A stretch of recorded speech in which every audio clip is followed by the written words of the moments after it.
Good morning. We're holding by Beplukta on Kufman Dalet. It's about 9 lines up. We thank Hashem that we're able to enter every day.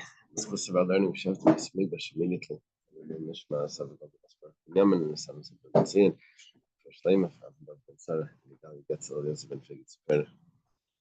Okay, so we said that there's a machlekes between Rav Huna and Rav Chisda regarding what the Chachamim meant when they said that they have to bring proof. There was a case where the person giving the gift said that I was a shchimera and therefore I'm retracting, because shchimera can retract if he recovers.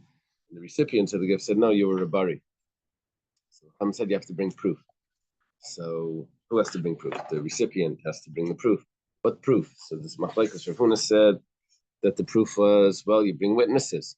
Rav Chisda says the proof is you just have to validate the document. That would be enough proof. Once the document is valid, that would be enough. So the Gemara says now, Beplukta, that machlekes that you had in Bavel, what proof the Chachamim are referring to in order for the recipient to keep the gift, that proof, which was either Eidim, that he was healthy at the time that he gave it, or it means that you just validate the document, that machlekes also takes place in Eretz Yisrael. Put to the Rabbi Yechanan, Amar Rabbi Yechanan says Raya Beidim, that fits perfectly with Rav Huna said. Not just fits perfectly, it is same way as that Rav Huna said. That you have the proof means that you bring proof that it was that he was healthy at the time of the giving of the gift, writing the document. Shimon ben Lakish Amarai became Ashtar. Shimon ben Lakish says that the proof is you just have to validate the document.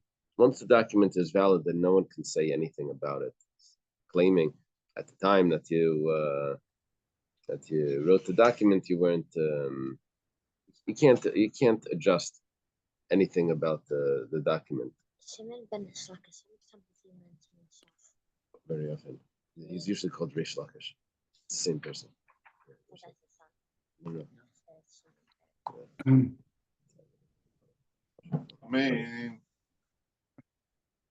Question. Usually validating a document is just proof that it's not a false document. Right. Why does validating or not validating it have say anything about whether the person was a bari or a shkiv meirah? Because if you need to validate the document, if you accept the validity of the document based on the defendant, then the defendant would be able to say, make a peshas or a pesheter. He could say that yes, the document is valid, but when we wrote it, it was this or that. They can do. But if you say that Meide Bishtar Shekasvu,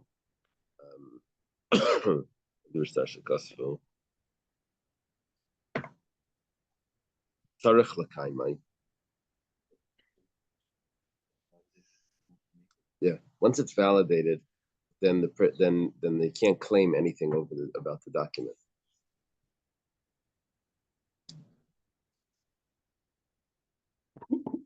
Who can't claim? The giver, the one that's giving the document. So if you validate the document, so the recipient wants the document validated, and then the giver of this cannot say that I was ill at the time.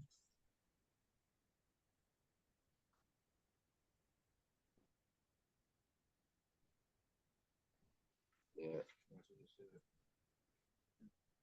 Huh? Who would say? The giver would say. The giver can make other claims about the document, but once the document is valid, then they can't say anything. So once the document is validated, is proven that he was a bari? Is that what the logic is? Yeah, that's a good point. That's a good point.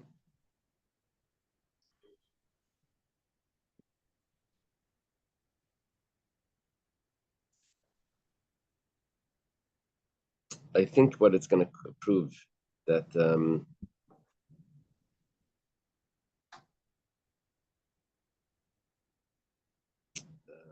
Chachamim say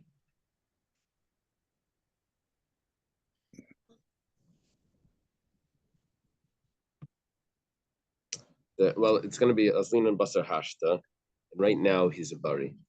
Yeah, that's how we would do this. We would throw in another Chazaka. That's a good point. Together with another Chazaka. Okay. So it's useful if it leads to another logical assumption. Okay.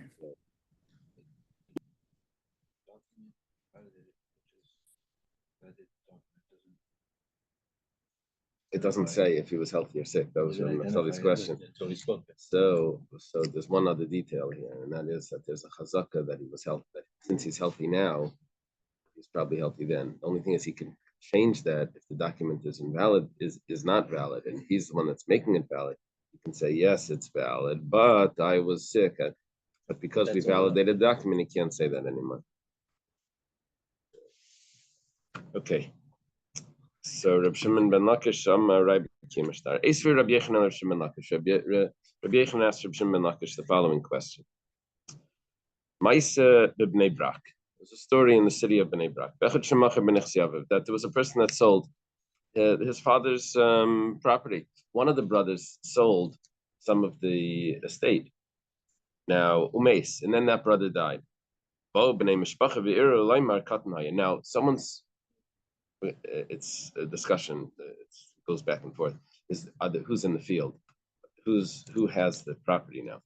But it's being contested, and the family says that this brother that sold the property, he was too young to sell the property. You have to be, in order to sell from the estate, it's not just you have to be bar mitzvah, you have to be 20 years old. We'll see, it's a machlekes, but let's take it that you have to be 20 years old to be able to sell from the father's estate. 18 or 18 according to another opinion, that's true. So, Ubo v'shalavas Rabbi Akiva, they came to ask Rabbi Akiva, you see what's going on over here? One person's saying that we bought the property, and the rest of the family is saying that, yeah, we don't know what this brother was doing, he wasn't allowed to sell it. So the family, why did they do here or only after he died? He just died. He sold it in the next moment. Yeah. Yeah, that's where we're holding. That's where the case is. So Bo v'shalas Rabbi Kiva, they came to ask Rabbi Kiva. Now, it doesn't say clearly who came to ask, but it says Ma'al levadkai. Can we examine the body and see how old it was? Can we what's it called? Exhume the body, and we'll examine it. Amalahem yater you're not allowed to do that to a body. To start taking it out and doing that void. And another point is that after death, there are things on the body that change. Now, what could really change over here? What changes is that the hairs that make a person mature, we could say they grew on a mole, and hairs on a mole are not considered hairs of maturity because they're on the they grow anyway, even if he's not mature. So we could say that there was a mole there and it disappeared after the death. So, you can take even if you take the body out and examine it, it's not going to help you. It's not going to be a proof. Bishlai Maladidi, who's asking the question? The question over here is being asked by Rabbi Yochanan, is being asked by Rish Lakish. It says Rabbi Yochanan says you have to bring witnesses if the person was healthy or not, right? Back then, Rish Lakish was the one that said you have to validate the document. Bishlai Maladidi Damina Raya Bedim. According to me, Rabbi Akiva's statement makes a lot of sense. They were trying to bring witnesses, like they were going to prove it from the body itself. Even they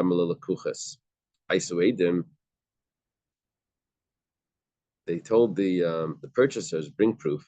They couldn't find any witnesses that say that had the person's age. And the so we can't find the witnesses. So let's examine the body. that could behave as witnesses. That could act as witness. But according to you, that you say, Rish Lakish, that all you have to do is validate the document. Why are you examining the body? Just validate the document. Just get another document and do a kiyam mashtar, and compare signatures. Look, and then they'll just keep the property. You don't need to check the body. You just need to check the document. Gemara says, "Mi savres." This is Rish Lakish responding. "Mi savres nichse b'cheskas b'nei mishpacha kaimi." You're making it look that the property is in the hands of the family.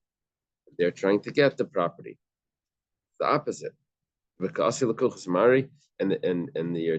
you're saying that the purchaser is trying to get the property. It's the opposite. The property is already in their hands. And the Bnei Mishpacha is trying to get it back. So now you can't tell the family to go validate the document. That's the wrong side of this. Right. Validating the document would help the other side. So for them, they want to prove that he was too young, not that he was old enough. They want the document not to be valid. You can't. The document, they validate the document, Then it's a problem. So we've switched, reversed who's the one that's claiming here, and then it makes sense that the family was the one that wanted to exhume the body and examine. Achanam Estabrid also makes sense to say this because because he said, because he said we can't disgrace the body, and they were quiet. If you say that it was the family that was asking if they could take the body out, that's why they were quiet when they said, no, you can't disgrace the body because it's their own family.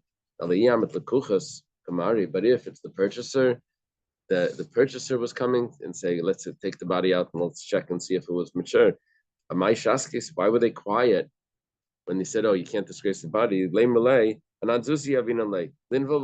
you mean you can't disgrace the body? Come up with excuses. We paid for it. It's ours.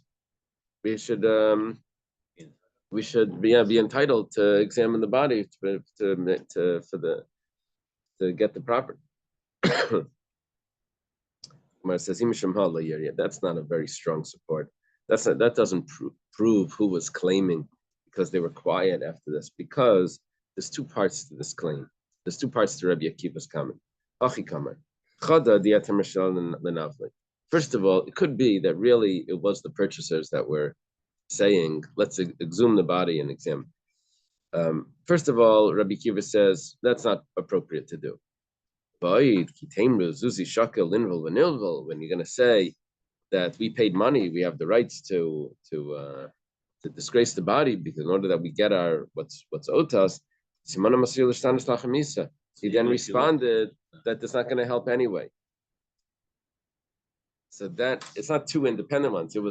It could be that they told them back. What do you mean? We are, because we paid money. We are supposed to be getting this. And then he said, well, it's not going to help you. Yeah, so that's why there's no proof that this was the case based on the fact that the conversation ended. Now there's a discussion if there's a tashma here. Depends if this is like a continuation or if this is a new proof. So are they agreeing a body can change or not change after death? Yeah, they're agreeing to that. They're agreeing that a body can change after death. Yeah. Tosfos says, interesting. Zuzi Vina and Linville that let us disgrace the body because we gave money. Why is that only a claim for that side? Maybe it should be a claim for the inheritors. Now, we were just taking it that they wouldn't want to do that because it's their family. It says, Avol Yarshim Einam Rashayim Lenavel B'Shvil HaYerusha. Lemi the Yavi. Is that the Tosfos on the previous page? No, it's Tosfos right here, Zuzi. They have a tiny. They didn't pay anything. So they say, what do you mean? We're supposed to be getting more. Well, maybe you didn't. It's not like you paid and then like I have a receipt.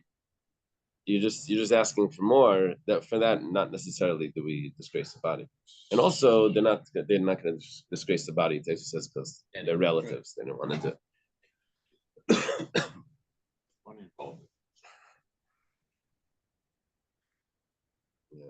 It's strange. The Tosafos on the other page seems to be saying that, I guess what he's saying is that the last one, Vios Manim, Yeah.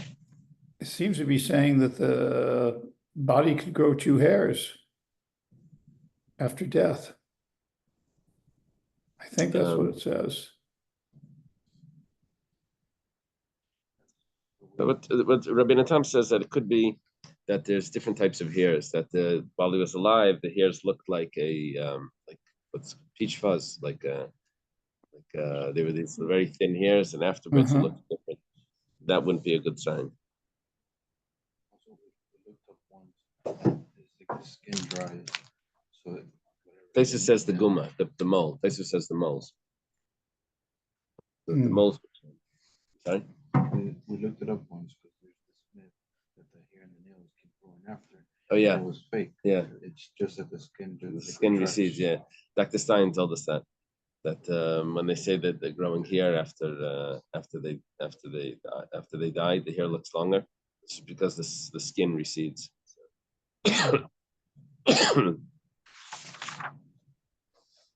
Now that's a worthy contribution to Divrei Reni. Okay. Here is a term you should. Okay. So Reb Shimon ben Lakish as Reb Yechanan. Shimon ben Lakish, Rish Lakish asks Reb Yechanan. The last one was Reb Yechanan asking Rish Lakish. Now it's Rish Lakish asking Reb Yechanan. Zushas Sheshinuya b'Mishnas Bar Kapara. Yeah, Bar Kapara. Was he a Tani? It wasn't a Meira, I think. It was like the end. Was he a Talmud of Rebbe? Do you have any notes over there? Yeah, that I understand. But if anyone has the Koran, tell me there's usually like a biography there. Anyway, he had a collection of.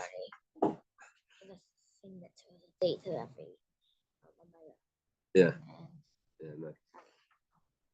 Yeah, so there's other places where we have Tani Bar Kapara or Mishnah Bar Kapara that he had these collections of brises, and in there was a brise that's similar to the one that we have. It was just like slightly different. So here, let's see what it says. It says we have a brisa in the collection of Bar Kapara. What does it say over there?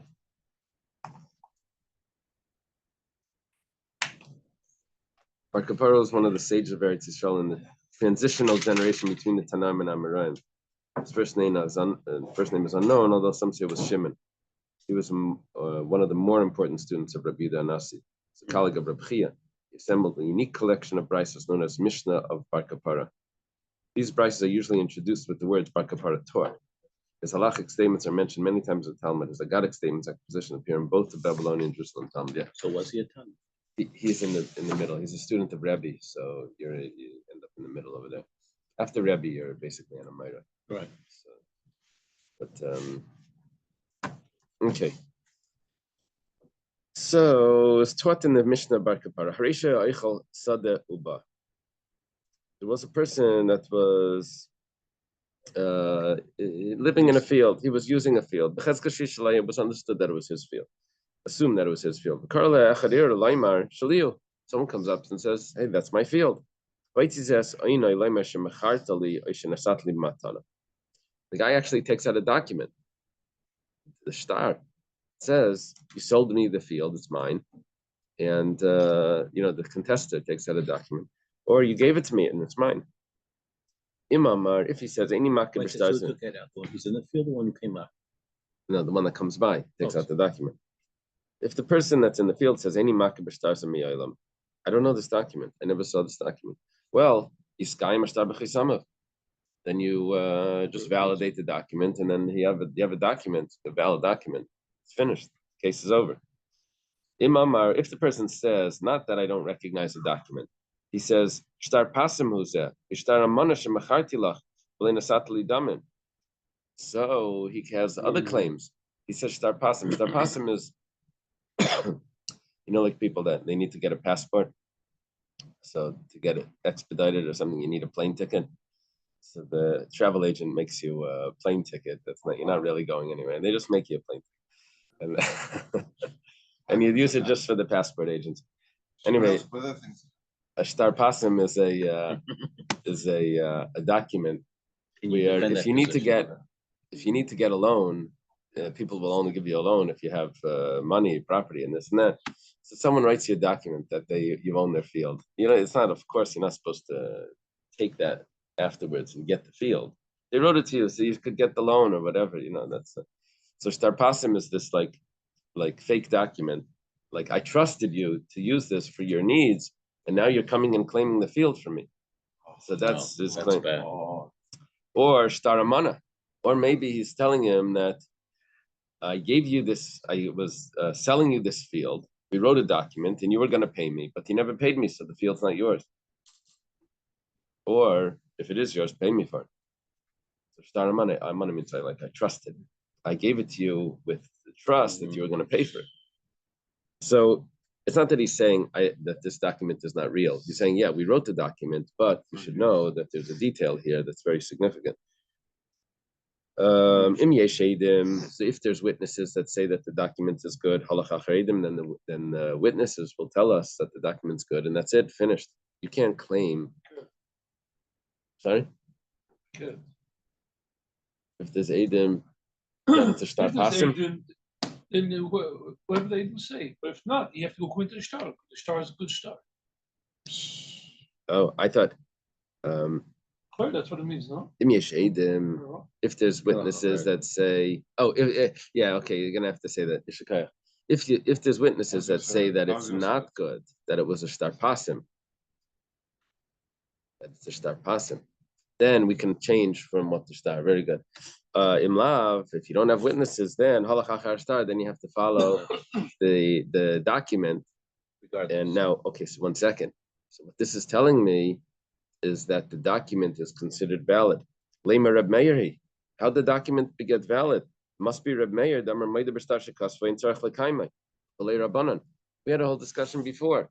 Machlekes Reb Meir and the Rabbanan. If he says the document is good, does that mean that it's automatically good, or do you still need other witnesses to validate it? Because if he says it's good, then maybe he can still come and have a migu that he says, yes, I'm the one that said it's good. I'm also the one that said that it's a shtar pasim. So the fact that we say that if we don't have witnesses that are saying differently than the document, then automatically the document's good. So then that means that that you don't need to validate it to get his migu off. The migu falls off automatically. The Gemara says, so this is a question that, why is this specifically a question from Rish Lakish to Rav Yochanan?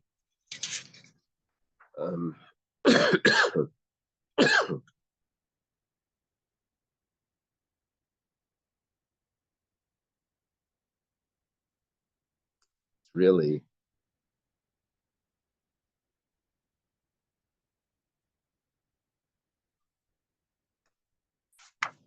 okay. Let's see. It says Rabbi Yochanan in response to Samarlei, like it doesn't have to fit only with Reb Meir that held that opinion. It could even go according to the Rabbanan that held that no, you need to validate the document. Shani Yomer, Divrei Hakol, Meida B'Star Shekasvu, Ein Tzarech L'Kaimer. Oh, no. He's saying is that what you told me yesterday, that there's a machlekes between Reb Meir and the Rabbanan about this. I hold that there's no machlekes b'chlal. Everyone holds ein tzarech l'kaimai, and that's why it can even fit with the Rabbanan, because there's no machlekes about it. Everyone agrees to this. What are we going to do with everything that we learned yesterday? But miflek pligi. But there's a machlekes about this. There were two machlekes about this. Remember yesterday we said, why do we need two machlekes? The Tanan. So in the Mishnah, this was talking about witnesses that said, yes, the document is good. It is our signature, but we were forced into signing, or we were young when we signed, or we were puzzled when we signed. So Reb Meir held that we don't trust them, right? We don't trust them, and the Chachamim say that we do trust them. So you see, there's a machlekes over here. If according to Reb Meir, you don't trust them because you don't need to validate the document. The document is already good, and so therefore you don't trust them. And the Chum say no, you would trust them until the document is validated from an outside source. So it's clearly a machlekes. Amarlei, Rabbi Yechon responds, that's a different story. We mentioned this yesterday. He says, "I edim alime umar ishtara." Witnesses is a different story. Witnesses can invalidate a document. Normally, you cannot invalidate a document. Just the defendant himself saying that I'm the one that agreed to this document, so therefore you should believe me. Normally, you won't do that. But by witnesses, you can do that. Witnesses are stronger. They're able to invalidate a document. You call Kamine, but for him, do you say that he can invalidate a document? He's just an individual. Okay. Amalei, Shlakir says back to him, Alei Mishim Chamru. How could you now be saying this? We have in your name a statement that Yafe Iru B'nei Mishpacha. When he went back to that story with Rabbi Akiva, where there was someone that said that bought a field from one of the brothers, and the family said that he was too young. Family said that he's too young. Rabbi Yochanan says that that's a good claim, that even though there's a document, which means that an individual can show up and say that the claim is that the document is not good. Now you're telling me that no one's allowed to do that, but Rabbi Yochanan says that the claim of the family that he was too young is a good claim, even though there's a document. Amalei, Rabbi Yochanan responds, Zu Elazar Amra, this was not me. This was Rabbi Elazar ben Pedas. Ani, here's, you want to, Ani, but I never said this. Maybe Rabbi Elazar said it in my name, but I never said this. Rabbi Elazar is Rabbi Elazar ben Pedas. He's the Talmud cover of Rabbi Yochanan. Yeah. Amar Rabbi Zera. Rabbi Zera says, if Rabbi Yochanan denies the statement of Rabbi Elazar, his student, Yichbar bar Rabbi Yanai Rabbi, is he going to deny the statement of Rabbi Yanai? Who Rabbi Yanai is the teacher. Rabbi Yanai is the Talmud of Rabbi, right? Rabbi Chanina, Rabbi Yanai, and then Rabbi Yochanan. Damar Rabbi Yanai, I'm a Rabbi. Rabbi Yanai says in the name of Rabbi, but it doesn't matter if it says Ein Tzarech L'Kaimer, Tzarech L'Kaimer. The main point is the next statement. If someone agrees that a document is written, it does not need to be, or maybe it does need to be ratified, right? Rabbi Yochanan says, Rabbi, is this not a Mishnah, a clear Mishnah? What does the Mishnah say? It's our Mishnah, where they're contesting if the person was sick or if he was healthy when he gave the gift, can he now stand up and retract from it? So the Chachamim say, the recipient needs to bring a proof. And what's the proof? Ein raya ela bekiya mashtar. He has to validate the document, which means that which is exactly the opposite of Rabbi Yochanan just told us. Baram, who was saying this? Reb Zera. Reb Zera says, however, Baram is like the MS.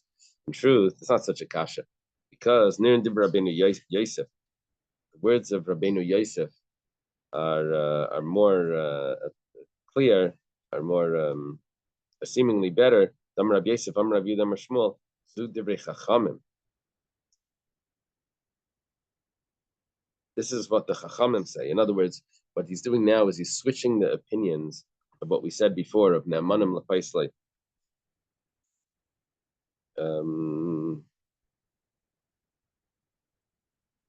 Oh, no, maybe it says the Rashash. It says it's referring to the Mishnah of Bar Kapara. Mishnah of Bar Kapara, where we said. So the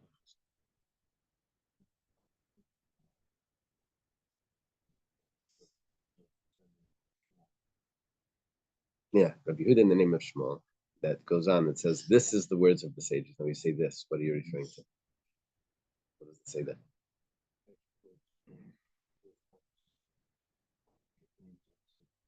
This. When it says the word "this," what's it referring to? Oh, okay. It just says 28. Yeah, yeah. So, It says and 28. 28.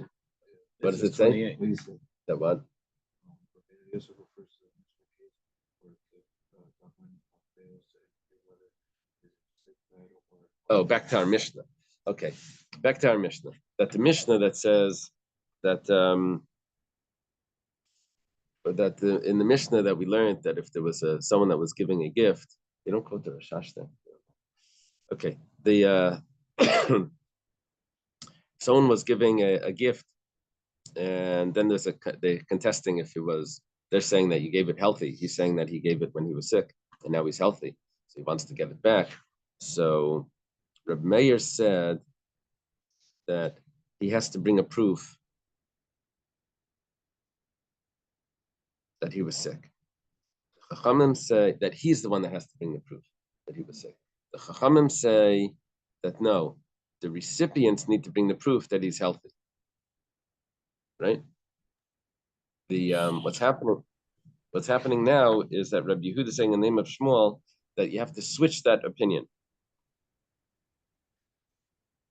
That the first opinion is the Chachamim. The second opinion of Reb Meir, that no, you have to validate the document. That's switching it. Reb Meir is the second opinion that says you have to validate the document, not the Chachamim. So my Divrei Hakol. So why did Rabbi Yochanan say that there's no machlokes? Rabbi Yochanan said Divrei Hakol. Says yeah, the Rabbanan Lagabri Reb Meir Divrei Hakol. Because if the Rabbanan say that you don't have to validate the document, Ein Tzarech L'Kaimai, so that would be Divrei Hakol. He says we ignore Reb Meir to such an extent we don't even view his opinion as anything. It says Vayibcha Tanan, but the Mishnah doesn't say that. The Mishnah says is Eipach. Well, switch the opinions around. But Tanya Reb Meir. But we have a brisa that says the opposite. That Reb Meir is the one that says that you don't trust them. So really And the Chacham say Eipach. Switch that brisa around as well. But Rabbi Yochanan, okay, now it says, but Rabbi Yochanan Raya Be'edim Kamar. How could you tell me that in order to validate a document? Rabbi Yochanan is saying in this last thing in the name of Rabbi Yanai, in the name of Rabbi Yochanan argues on that, and he says, he says that we have a Mishnah that says Ein Raya Ela B'Kiyam Ashtar, that you have to validate the document. What is it? And now, but before we had a machlekes between Rabbi Yochanan and Reish Lakish. What do we do to bring proof? Reish Lakish was the one that said that you validate the document. Rabbi Yochanan said you have to bring witnesses. Over here, Rabbi Yochanan is the one that's saying that you have to validate the document. The Gemara says, Eipach, switch the opinions around. Rabbi Yochanan was the one that says you have to validate the document. Reish Lakish is the one that says you have to bring witnesses. So, Lema Leipach Nami Tiyufta. So maybe we should say that when we had a question on Rabbi Yochanan, it was actually a question on Reish Lakish, with the story of Rabbi Akiva. It says Rabbi Yochanan said, according to me, that you have to bring witnesses. That's why we're ready to exhume the body, and that would be in place of the witnesses. But according to you, let's say you have to validate the document. What are you bringing witness? Why do you bring? Why are you exhuming the body? Just validate the document. Maybe what we should do now is we should say that it wasn't Rabbi Yochanan asking Reish Lakish. It was Reish Lakish asking Rabbi Yochanan. The Gemara says, like, you don't have to do that. It could still be Rabbi Yochanan asking Reish Lakish the question. And Hachi Kamalei Rabbi Yochanan Reish Lakish. The question went like this: Bishlam Ladidi. According to me, I'm on top of Kufman. Hey, Damina Raya became a star. I hold that what needs to happen over here is they have to bring proof that the document is valid. Just validate the document, and then everything is good. Then the person can't claim anything. I know the mishkachas ladenachti lakuchas linechasim. how did the people get the property in the first place? It must be that they validated the document, and that's good enough. But according to you that say that you need to bring proof with witnesses, so then how did they get into the property? The person passed away that sold the property. They didn't. How did they even get there that we should now say, well, let's take the body out? Amalei. So he responds, Medina lach bir de bnei mishpacha lav irhu. When it comes to the family, even though they were the family claiming that the property was not able to be sold, that's not a good claim. And that's how they were able to get into the property. We ignored their claim. My Kamri, what could they have said? Katanaya, that he was a child. We have a chazaka that the witnesses never would have signed. Right? The claim, the odds are against that claim, so we ignored it. That's how they're able to get in. It's a statement as follows. That's the end of the Gemara, the end of the Reb Yochanan Rish Lakish. When does this child, how old does he have to be able to sell from the estate? Rava Amar Rav Nachman ben Shmenes Rishana. Rava says the name of Rav Nachman when he's 18. Rav Huna bar Chinina Amar Rav Nachman. Rav Huna bar Chinina says the name of Rav Nachman when he is ben Esrim Shana, when he is 20 years old. I don't know if we have this. Okay, that you take out. Masiv Reb Zera. Reb Zera says, Ma'aseh b'bnei Brak bechad shemachzar b'nechsei aviv umeis b'av b'nei mishpacha v'ir olay merkatan hayab shas misa b'av v'shal was Rabbi Akiva malabad kam lamin t'mishem lenav levaitz manu sh'nustan slach misa. Reb Zera quotes that story that we had. It was a family that one of the brothers sold the property, and it's being contested.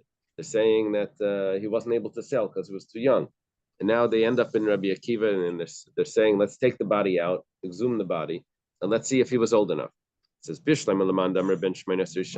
if we say 18 years is the age when the person can sell, so what's going to happen over here? We're going to take out the body, we're going to see if he's 18 years old. How are we going to do that? I know the Kasi, they're saying, let's check. What happens is, if we don't find here on the body, he's 18 years old, he's considered a child. There's a certain age when there's no here, he's considered an adult anyway. So what we're going to do, where would that, he's able to sell when he's 18, but if there's no here, then he's not able to sell. But if there is here, then he is able to sell, right? So when we check the body, we'll see, is it this or is it that? But if we say that the age of selling is 20, if they're going to examine him, what are they going to see? But he's considered an adult when he's 20, whether he has here or whether he doesn't have here. Now the truth is he's considered a eunuch, which would affect Yibum, but affecting the sale, nothing's going to change. So you're taking out the body to see what? If he's 20 and he's able to sell, he's already considered an adult anyway without the hair. Yeah. That whenever they check the body, it doesn't mean that when the sale was done, he was about to. Well, they're saying that he died right after the sale. Yeah, that would have to be the case. So the Gemara says, "Lavitmar Allah." Did we not say Amar Reb Shmuel bar Rav Yitzchak Amar Rav? It's way earlier. Wow, Shmuel bar Rav Yitzchak. It's not the Reb Nachman bar Yitzchak. Reb Nachman bar Yitzchak, we learned like yesterday or 2 days ago that he was a Talmud of Rava, or a friend of Rava. No, it's not going to say. It's too common. Reb Shmuel bar Yitzchak is a student of Rav. Was I talking too long? So, Behushin all the by Simani Saris.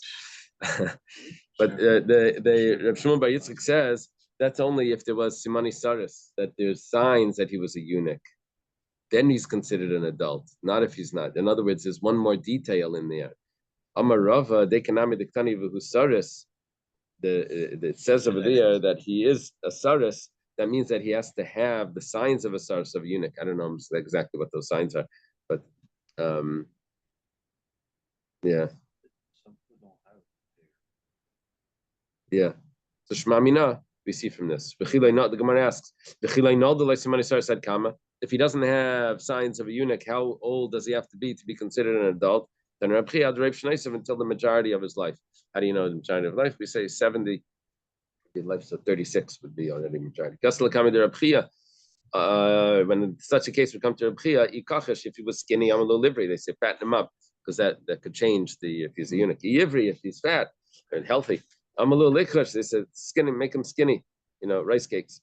The honey simani is because these signs sometimes simani saris is because of his diet that could change things. So that's okay. Let's leave it over here. Rice cakes are fat. It's because of everything you put on it. Huh? If you eat a few of them, Okay. you'll be fine.